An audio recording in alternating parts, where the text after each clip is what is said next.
आओ हमसे मिलकर चले डीलक्स टीवी के समाचार के संग। अब छेड़ेंगे भ्रष्टाचार, अन्याय, आतंक, अत्याचार के खिलाफ जंग। कर देंगे माफिया, अवैध कारोबार, प्रशासनिक लचर व्यवस्था को भंग। भर देंगे शहर विकास और जनता के उत्थान में इंद्रधनुषी रंग। आओ सब मिलकर चले सुधीर गुप्ता और डीलक्स समाचार के संग। रबी फसल में धान न लेने का राज्य सरकार के आदेश के बाद कांग्रेस खेमे में आक्रोश आ गया है। आज कांग्रेसी ने 4 सूत्रीय मांगों को किसानों को धान खरीदी में टोकन को लेकर काफी समस्या का सामना करना पड़ रहा है। वहीं रबी में धान न लेने का आदेश को गलत बताते हुए कांग्रेसी कलेक्टर से शिकायत किए गए। इसके अलावा शहर में बढ़ रहे क्राइम व अवैध प्लॉटिंग, रेत उत्खनन को भी लेकर आक्रोश दिखाया गया है।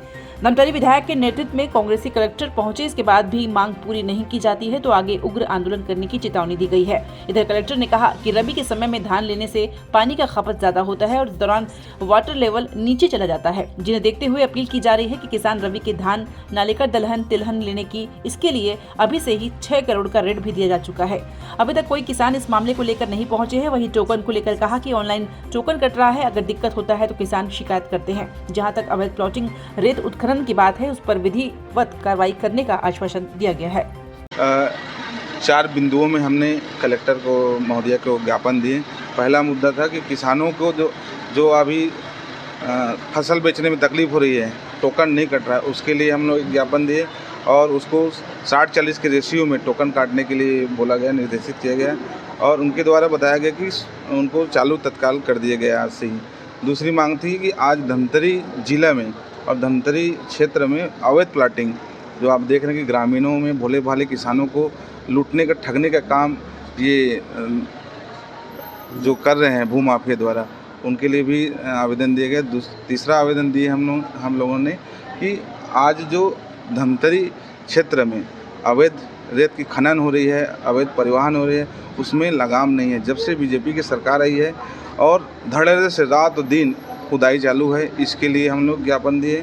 और आपका चौथा ज्ञापन दिए हमने अपराध, शहरों में अपराध के लिए और जो किसानों को रबी फसल लेने के लिए जो शासन द्वारा कड़ी कार्रवाई करने की जो धमकी दी जा रही थी और पेनल्टी 50,000 रुपया, उनके बिजली बिल काटने के लिए, बहुत सारे जो किसानों के लिए जो हित के लिए काम नहीं कर रही है, उसके लिए हम लोग ज्ञापन दिए हैं। कलेक्टर ने अगर नहीं होगा इसमें कार्रवाई तो हमारे पूरे संगठन के द्वारा, कांग्रेस पार्टी के द्वारा उग्र आंदोलन की चेतावनी भी दी है। माननीय विधायक जी के द्वारा जो ज्ञापन दिया गया है उसमें 2-3 विषय है। पहला विषय धान खरीदी के संदर्भ में है, जिसका निराकरण शासन के द्वारा ऑलरेडी कर लिया गया है।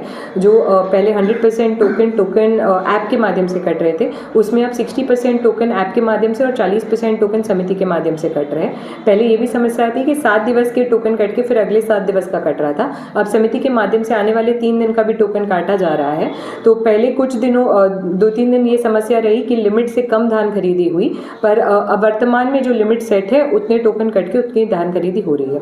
दूसरा विषय उनका आने वाले रबी के मौसम में फसल चक्र परिवर्तन को लेकर था, जिसके लिए हम बार बार अवगत करा रहे हैं कि धमतरी कुरुद का जो भूजल स्तर है वो लगातार गिर रहा है और गिरते हुए भूजल स्तर और हवा वायु परिवर्तन को देखते हुए किसानों को और हम सबको फसल चक्र परिवर्तन को अपनाना चाहिए, दलहन तिलहन को अपनाना चाहिए और यही शासन की मंशा है। इस बार वर्तमान में रबी में 6 करोड़ से ज़्यादा दलहन तिलहन के लिए समितियों के माध्यम से ऋण दिया गया है, जो पिछले साल केवल 2 करोड़ था।